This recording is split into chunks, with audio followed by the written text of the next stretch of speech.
I still remember the morning my wife Emily walked out. 20 years together, and she left like she was stepping out of a hotel room she'd overstayed in. No argument. No tears. Just a tight jaw, a packed suitcase, and the words, "I can't do this anymore, Mark." The strange part wasn't that she left. The strange part was how calm she was. Almost rehearsed. I watched her get into a silver SUV I didn't recognize, and I didn't even know then that the car itself was a clue, one of many I had ignored for too long. For a week I moved through the house like a ghost. Half the drawers were empty. The kitchen smelled different, like her perfume had been sucked out of the walls. Even the bed felt bigger, colder. I kept thinking I'd wake up and she'd be there asking me why I left the coffee machine on again. But she didn't come back. Instead, a letter arrived. Her lawyer wanted a meeting. That alone confused me. We hadn't fought. We hadn't even drifted apart. We had routines, rituals, traditions. Every Friday pizza night. Every Sunday grocery run. Every anniversary trip up the coast. Nothing about us felt like 20 years collapsing. But the first meeting changed everything. Her lawyer, a woman named Harris, was professional, polite, almost sympathetic, which instantly made me suspicious. She talked about amicable separation, fair division, and protecting Emily's well-being. Every sentence felt pre-scripted. Emily sat beside her, not meeting my eyes, her fingers shaking slightly as she signed documents like she just wanted it over with. Then came the moment that stayed in my mind for days. When the meeting ended, as Emily stepped out, her lawyer quietly slipped a thin file across the table toward me. Barely noticeable. Her eyes didn't move, but the whisper did, "She doesn't want you to see this." Before I could respond, she stood up and walked away, leaving me alone with a file I didn't ask for and a strange heaviness in my chest. I didn't open it right there. I was afraid of what I'd find. But my life, my entire life, was inside that folder. And Emily knew it. I drove home with the file on the passenger seat like it was a living thing, breathing quietly, waiting. I kept glancing at it at every red light, half expecting it to slide open on its own. I didn't know whether to open it in the car or burn it before it ruined whatever version of my memories I still held onto. For 20 years, Emily had been my anchor. My certainty. My safe person, as she used to call me. The idea that she feared me seeing something, that alone twisted my stomach. I didn't open it right away. I placed it on the kitchen table, made myself a coffee, then just sat there staring at it. The house felt too silent. Too intentional. Like it was waiting for my reaction. I finally reached over, pulled the little metal clasp, and unfolded the first page. The first document wasn't dramatic or explosive. It was a bank statement. Except, it wasn't one of ours. It was an account at a bank I'd never used, under her name only. My first thought was that maybe she opened something recently, something for her new life, her fresh start. But then I saw the dates. Transactions going back 8 years. Sized deposits. As if someone had been paying her, regularly. I leaned back, heartbeat pounding in my ears. The next page was what made my hands go numb. A letter. Handwritten. From a man named Daniel. The tone wasn't romantic, not exactly. It was worse. It was apologetic. Careful. Almost businesslike. He wrote about keeping the arrangement discreet, mentioned continuing support, and one line I had to read 3 times. Your husband must never know where the money came from. The agreement protects both of us. Agreement. Support. Husband must never know. I felt my chest tighten, a heat rising from my neck to my jaw. I tried to make sense of it. An old friend? A distant relative? But the signature at the bottom killed that hope. Daniel Curtis. My boss. The man who'd promoted me. Trusted me. Talked to me like family. My hands shook as I turned the next page. Another deposit. Another letter. Another reminder that the 2 people I trusted most had been keeping a secret together. A secret worth paying for. And suddenly I understood why she wanted that file gone. I don't remember standing up, but I found myself pacing the kitchen like an animal that had just realized the cage door was always open but it never left. My boss. My wife. 8 years of money flowing quietly between them. Not a single hint, not a single slip. Emily had looked me in the eyes every morning, kissed me goodbye, asked me how work was, and all that time. This? I sat back down and forced myself to keep reading, even though every word felt like a punch. The next few documents were emails printed out, carefully selected, almost curated, between Emily and Daniel. They weren't romantic, but they also weren't professional. They were coded, cautious, using phrases like, "We'll maintain the arrangement," and "discretion protects us all." It was the kind of language criminals and politicians used, Not a woman who used to leave me sticky notes telling me she loved the way I made pancakes. One email hit differently. I'm scared he'll find out. If he sees the documents, everything falls apart. Everything falls apart. The phrase echoed in my skull. I pushed the file away and just sat there, breathing hard. My mind tried to make excuses for her. Maybe it was a loan. Maybe Daniel helped her family. Maybe it was something from before we married. But the dates didn't lie. The payments started when I took the job under him. And every deposit came a week before every promotion I ever received. A horrible thought crawled into my head, one I didn't want to believe but couldn't ignore.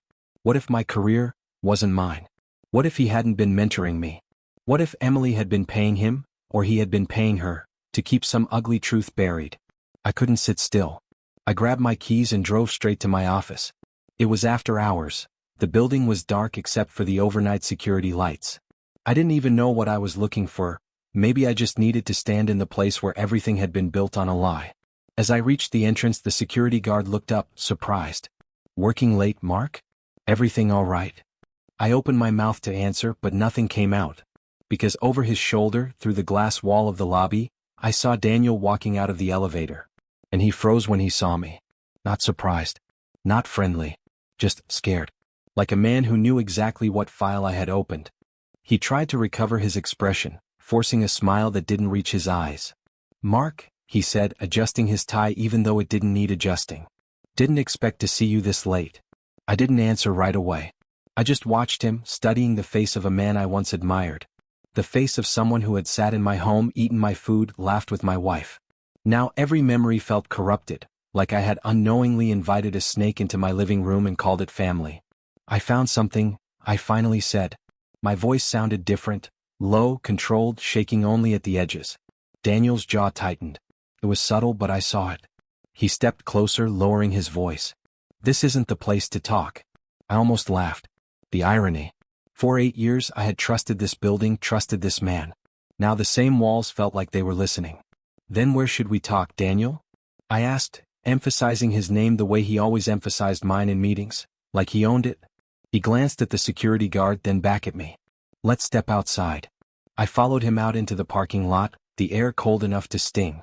He walked to the far corner, away from the cameras. That alone told me everything I needed to know. "Look," he started, rubbing his forehead, "I know what you saw. And I know how it looks." "How it looks?" I repeated, feeling my blood heat. "My wife gets monthly payments from you. My wife and boss exchanging letters about keeping secrets from me. That's not how it looks, Daniel. That's exactly what it is." He swallowed, shoulders slumping slightly. "You have to understand something." "No," I cut in. "You're going to understand something.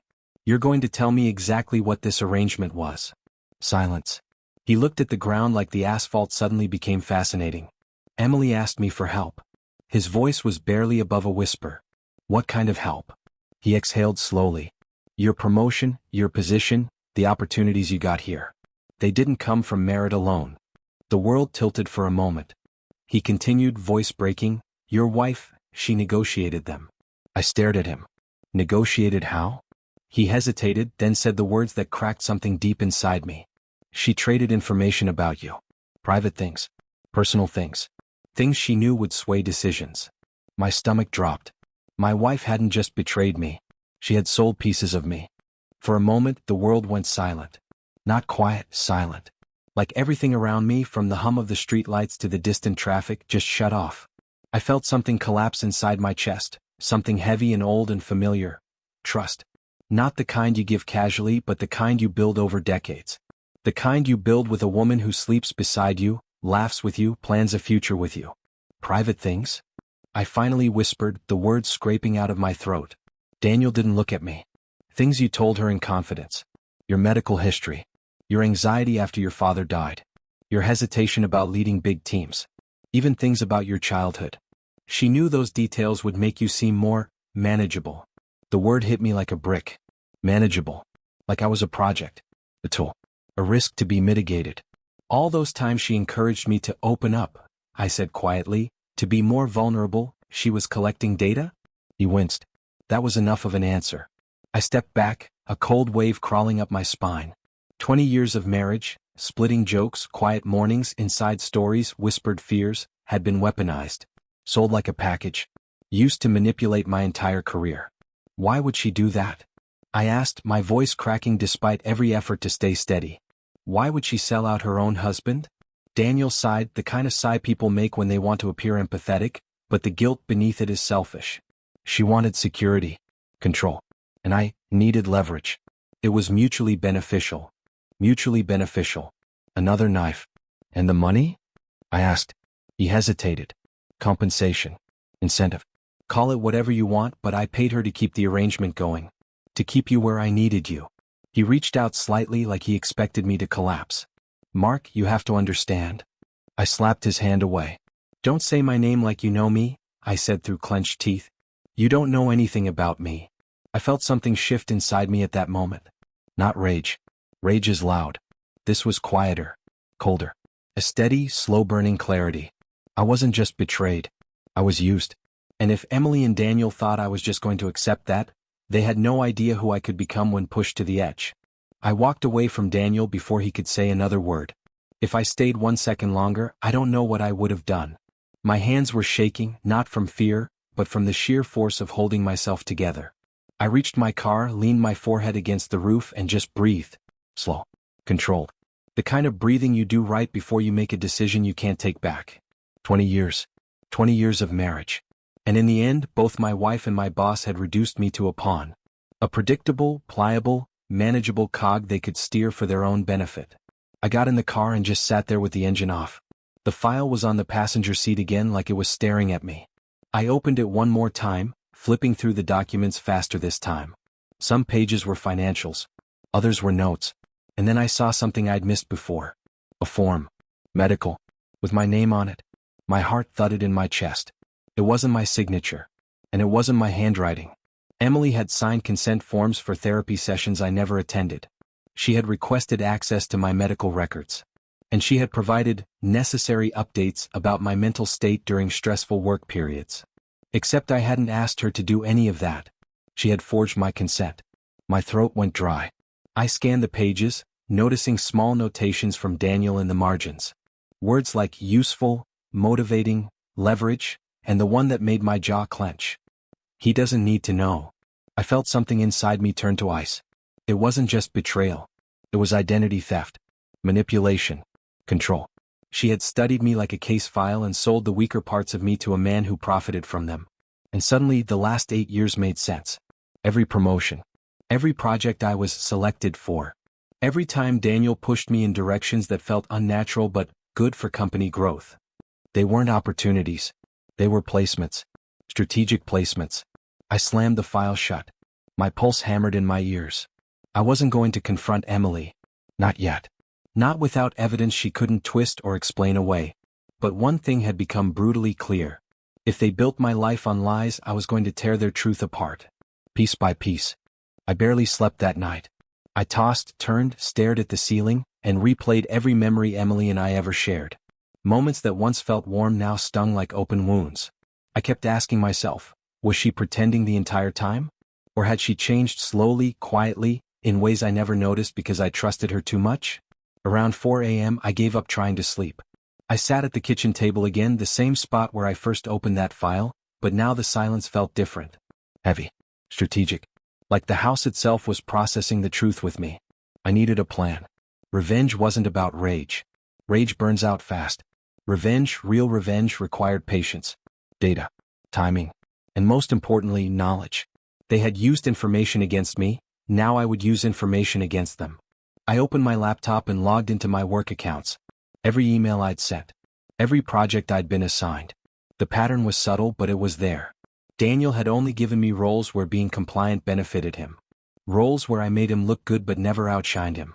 I wasn't being groomed for growth, I was being contained. Then I checked something I hadn't in years, my personnel file. For the first time, HR granted employee access to internal evaluations. I scrolled through the documents until I saw a file labeled Psychological Assessment Recommendation, Confidential. My stomach flipped. Inside were notes, supposedly from me. Except again not my handwriting. Not my words. Emily had written statements about my social anxiety, difficulty handling stress, and need for consistent reassurance. These were intimate details I'd shared with her during the hardest year of my father's illness, weaponized to shape how the company viewed me. Attached was an email from Daniel to HR. Based on his wife's concerns, assigning him to supportive roles is safest. Safest. Like I was a liability. A fragile ecosystem. A man who needed guarding. I felt my breathing slow, grow deeper, steadier. The humiliation tightened something inside my chest, but beneath it was clarity. I now had 2 targets and a mountain of evidence connecting them. But I wasn't going to just expose them. Not yet. No, I wanted them to feel the shift. To sense something changing but not know where the blow was coming from. I wanted them to watch their own structure unravel the same way they unraveled me, quietly, intelligently, piece by piece. They had built a system around controlling me. Now I was going to control the outcome. And the first step was going back to Emily. Not to confront her, but to observe her. I drove to the apartment complex Emily had moved into, the one listed in the separation papers. I didn't text her, didn't call, didn't warn her. I just parked across the street and watched. Revenge isn't always loud. Sometimes the quietest steps are the most strategic. And right now, I needed to study her the same way she had studied me. She came out around 8 a.m., dressed neatly, hair pulled back like she had somewhere important to be. Not the broken woman of a collapsing marriage. Not someone devastated by leaving her husband of 20 years. She looked composed. Almost energized. Like walking away from me had lifted a weight off her shoulders. She checked her phone, typed quickly, smiled at something, then headed toward the silver SUV, the same one she left me in. And that's when he stepped out of the driver's side. Daniel. He didn't see me. But I saw everything. He looked too comfortable walking beside her. Too familiar. Too practiced. Like this wasn't new. Like they had done this many times before. Emily laughed at something he said, a laugh I hadn't heard in years. A light one, the kind she used in early dating. My jaw tightened. That laugh should have hurt, but oddly it didn't. Clarified things. These weren't 2 people ashamed of their betrayal. They were 2 people who believed they had outsmarted me. They drove off and I followed at a distance, careful, patient. They weren't heading to work. They went to a quiet cafe near the lake. The kind of place people go when they want privacy, not coffee. I stayed across the street, watching from inside my car as they leaned in close, sharing a tablet, reviewing something. Then Emily showed him a document. I recognized it instantly, even from afar, the separation agreement. My agreement. She tapped a section with a small smile. And Daniel nodded. Something inside me snapped into place. This wasn't just betrayal. This was strategy. They were working together on my divorce like it was a joint project. I took pictures. Angles. Dates. Times. Even video clips. Not for the police. For leverage. Because revenge isn't about confronting someone with the truth. It's about letting them walk right into it without ever knowing they're being watched. And they had no idea I was about to dismantle their partnership from the inside out. I spent the rest of the day collecting evidence like a man assembling a puzzle he never asked for but finally understood. Emily and Daniel weren't hiding anymore. They were comfortable. Careless. And people who feel untouchable make the biggest mistakes. I drove home late afternoon, opened the file again and spread everything out across the dining table. Photos, videos, bank statements, forged documents, emails. A 20-year marriage dissected into pieces of paper that told a story I had never been allowed to read until now. My home looked like an investigation board from a detective show. But in reality, it was the story of how I'd been played. A part of me wanted to walk straight into Emily's new apartment, drop everything at her feet and ask her why. Why she turned my life into a negotiation. Why she thought so little of me.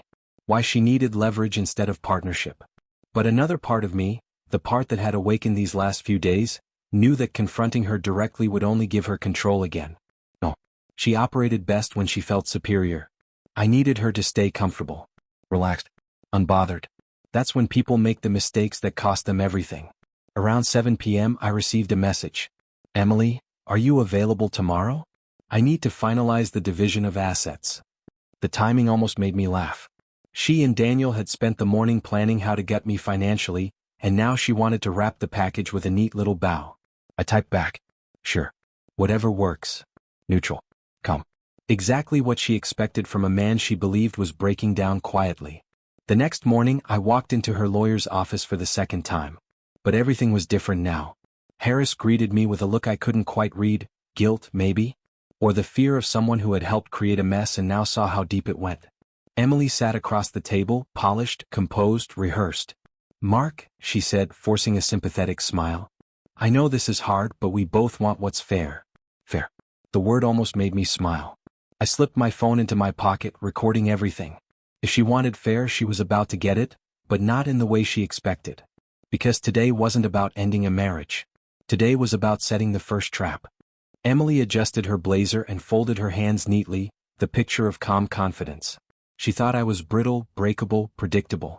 She thought the man sitting across from her was the same man she used to manage with carefully chosen words and strategic sympathy. But she didn't know I'd already seen the truth behind her new life. The SUV, the cafe meetings, the shared documents with Daniel, the years of secret payments. Her lawyer, Harris, cleared her throat. Mark, we'd like to propose a revised division of assets. Given Emily's recent circumstances, she's requesting a larger share of the savings and the house. The house. My father built that house. With his own hands. Every nail, every beam, every memory. That house was the last real thing I had. Emily watched me, head slightly tilted, waiting for the old Mark. The man who avoided conflict, the man who trusted her blindly, the man she had sculpted into something manageable. But instead I smiled. Of course, I said calmly. I'd love to hear the proposal.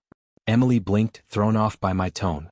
She expected resistance, anger, confusion, not openness. Harris handed me the paperwork. Emily watched closely, eager, like she was seconds away from securing her win. I flipped through the pages slowly, pretending to read them for the first time, though I already knew exactly what she was planning. She wanted the house, half the savings, a portion of my retirement account, and small monthly support. Temporary but still insulting. When I finished, I placed the papers down gently. Emily, I said softly, these numbers seem interesting. Mind if I ask a question? Of course, she said, trying to keep her voice neutral. Is this division based on your financial situation alone? I asked, or Daniel's too? The room froze. Harris's eyes widened just a fraction. Emily's lips parted, but no sound came out. Her pupils tightened, the unmistakable flicker of panic from someone who didn't expect the attack to come from that angle. I don't know what you're implying, she said quietly. Oh, I think you do, I replied. And I think Harris does too. Because she's the one who gave me the file. Harris stiffened, but she didn't deny it. Emily's face flushed. Mark? I leaned forward. Before we continue, I need full transparency. Otherwise we can go to court. And trust me, I'm prepared. Emily swallowed hard. The first trap had sprung. Emily's composure cracked for the first time. Her breath hitched, and she shifted in her chair like the floor had tilted beneath her feet. She wasn't used to this version of me, steady, unshaken, informed. She'd spent years believing she knew how to steer every conversation, every emotional reaction, every outcome. But now the script she'd rehearsed in her mind didn't work anymore. Mark, she whispered, you're misunderstanding? No, I said calmly. For 20 years I misunderstood. Now I see clearly. Harris glanced between us, her jaw tight. She knew she'd crossed a line by giving me that file, and Emily knew it too. But she didn't dare call out her own lawyer, not when the truth inside that file could destroy her entire case. I reached into my bag and placed the stack of photographs on the table, clean, sharp images of her and Daniel at the cafe, the SUV, their morning routine. I slid them across the polished wood surface, one by one, like cards in a slow, deliberate game. Emily's face drained of color. This isn't what it looks like, she whispered. Really? I said. Then tell me what it looks like. She looked at Harris desperately, but Harris remained still, her hands clasped tightly in her lap, eyes fixed on the documents as if they might catch fire. I softened my voice intentionally. Emily, we could have ended this with dignity. But you wanted more. You wanted the house, the savings, my retirement. You wanted to punish me for a life you built on lies. That's not true, she said, tears forming but not falling, not genuine, not raw, just practiced. I placed the second piece of evidence on the table, copies of the bank transfers. Her hands trembled. 8 years of monthly payments, I said quietly. 8 years of secrets. 8 years of you trading my private life for career favors. Her lip quivered. Mark, I didn't mean. Don't, I said sharply. You meant every step. You meant every signature you forged. You meant every detail you sold. Harris finally spoke, her voice barely above a whisper. Emily, we need to stop. Emily shook her head. He's bluffing. He's trying to intimidate me. I smiled, a slow, controlled smile. Then let's call your bluff too. I took out my phone, opened the folder with every recording, every screenshot, every piece of evidence I'd collected. Emily, I said leaning back, if you want to proceed with your request for the house and the money, go ahead. But understand something. I turned the phone so she could see the screen. I have enough evidence to destroy not just your claim, but your credibility, your reputation, and your relationship with Daniel. She froze, the weight of it hitting her like a blow. And I'm not even done yet. Emily didn't speak for several seconds. Her mouth opened, then closed, then opened again, as if her brain was flipping through a Rolodex of excuses and finding every single one useless. She finally leaned back, shoulders stiff, eyes filled with something I had never seen from her before: fear. Not guilt. Not regret. Fear of losing control. Mark, she said slowly, we don't have to escalate this. I almost laughed. Suddenly she wanted partnership? Cooperation? After 8 years of orchestrated manipulation? Harris shifted uncomfortably. She wasn't defending Emily anymore. She wasn't even looking at her. She was looking at me, the man holding a match over a very dry pile of documents. Emily, she said carefully, I advise you to reconsider your demands. Emily whipped her head toward her. Whose side are you on? Harris replied in a steady, cool voice, the legal one. If what he has is real, and it appears it is, your entire case collapses. And any judge will question your motives. Emily's face hardened. So you're betraying me too? I leaned back, folding my arms. Funny, isn't it? You spent years selling pieces of me. And now you can't handle losing control of your own narrative. She glared at me, jaw tight. You think you're the victim? You think I wanted this? You have no idea what I've dealt with. Then explain, I said quietly. Because so far all I see is betrayal. Her eyes darted away and her voice lowered. Daniel said you weren't strong enough. That you wouldn't get promoted unless someone helped you.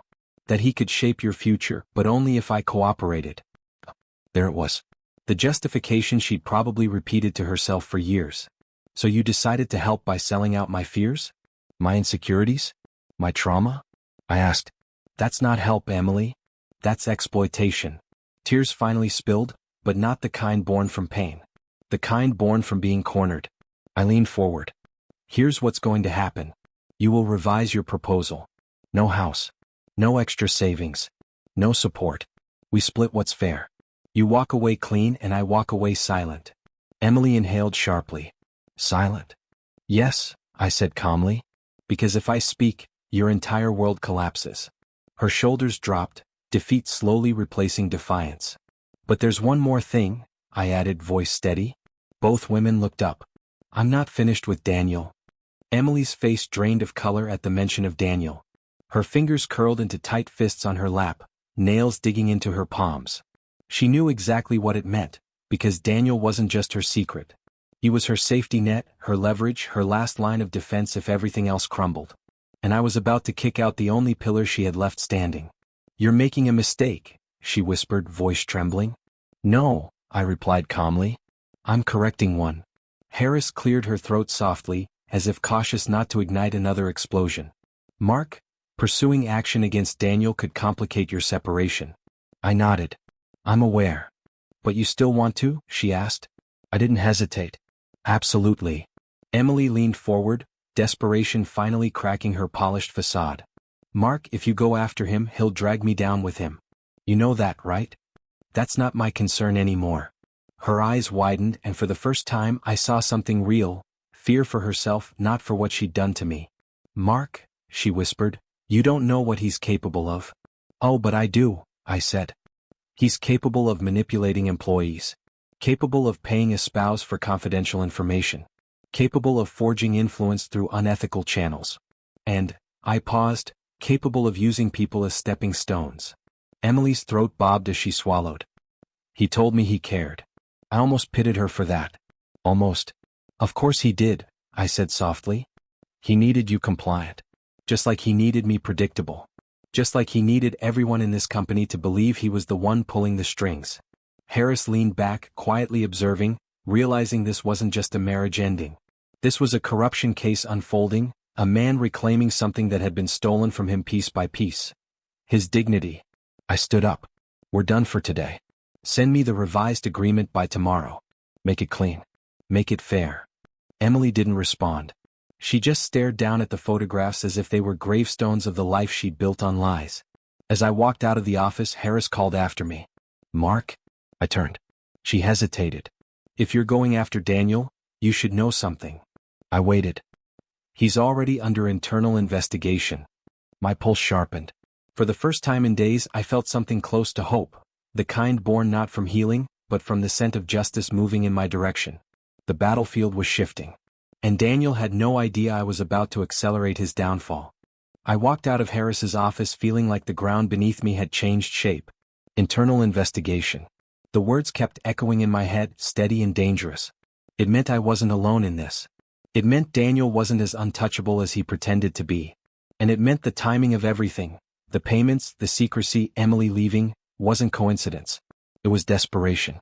He knew the walls were closing in. And he tried to get rid of the only person who could expose the truth from the outside. Me. I got into my car, sat for a moment and let the information settle. If the investigation was already in motion, I needed to move carefully.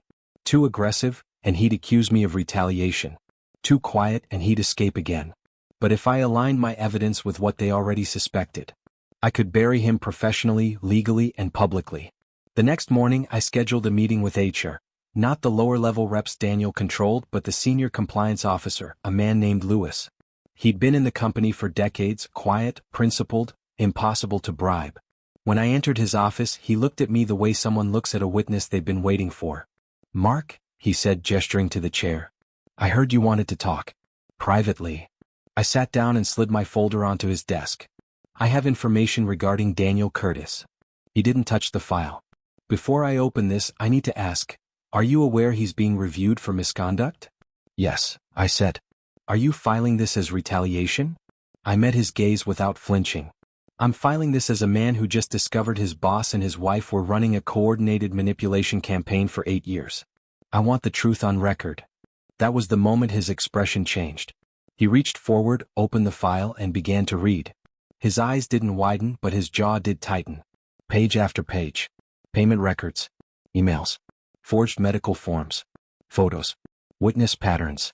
And finally, the psychological assessment notes, the ones that had boxed me into positions designed to serve Daniel, not the company. Lewis closed the file slowly. "Mark, this is more serious than you know." "I'm fully aware," I said. "No," he replied. "You're thinking small. This isn't just ethics. What Daniel did violates federal employment laws, privacy laws, medical consent laws. And if your wife was involved, we may have a conspiracy." A cold clarity settled over me. "Then what happens now?" I asked. Lewis leaned back, steepling his fingers. "Now," he said, "we take him down properly." And for the first time, revenge didn't feel like rage. It felt like justice. The next week moved in slow motion, yet every moment felt razor-sharp. HR launched a formal investigation, but this wasn't the routine kind employees whispered about in hallways. This one involved senior compliance officers, the legal department, and an external auditing firm. Daniel's power, the thing he relied on, the thing he built his identity around, evaporated the moment Lewis opened my file. He didn't even know it was me who triggered the escalation. Not yet. On Wednesday morning, I arrived at work early. The lobby felt colder, quieter. People walked with unusual stiffness, like the building was holding its breath. And then I saw it. Daniel stepping off the elevator flanked by 2 executives and a federal labor investigator. His face was tight, pale. He looked like a man whose kingdom had begun to sink beneath him. I didn't approach him. I simply stood by the corner with my coffee, watching as his eyes scanned the room, and landed on me. For a moment, time froze. And in that moment, I saw something I'd been waiting to see for years. Recognition that I was no longer his pawn. His expression flickered with disbelief, then fear, then something close to hatred. Not because I'd betrayed him, but because I'd stopped being predictable. He was escorted upstairs. 2 hours later, the official announcement went out company-wide. Daniel Curtis was suspended pending investigation. By Friday, he was terminated. By Monday, legal action had begun. Privacy violations. Manipulation. Coercion. Retaliatory behavior. Fraudulent documentation. Misuse of employee records. And the cherry on top, conspiracy with an external party. Emily. I didn't take pleasure in watching her fall. Revenge wasn't about celebrating someone's destruction. It was about restoring balance where injustice had hollowed me out. She tried reaching out a few times. Calls. Messages. Even a long email filled with apologies that were more excuses than truth. I didn't respond. After the revised divorce agreement was finalized, she moved out of state. Daniel disappeared quietly, leaving behind a career in ruins. As for me, I kept the house, kept my savings, kept my dignity, and kept the version of myself they never believed existed. The man who could rise, adapt, and fight back when cornered. One evening, as I stood in my father's old workshop behind the house, I realized something. Revenge hadn't made me bitter. It had made me free. For 20 years, Emily and Daniel held the pen to my story. Now I was the one writing the ending. And I made sure they'd never forget it,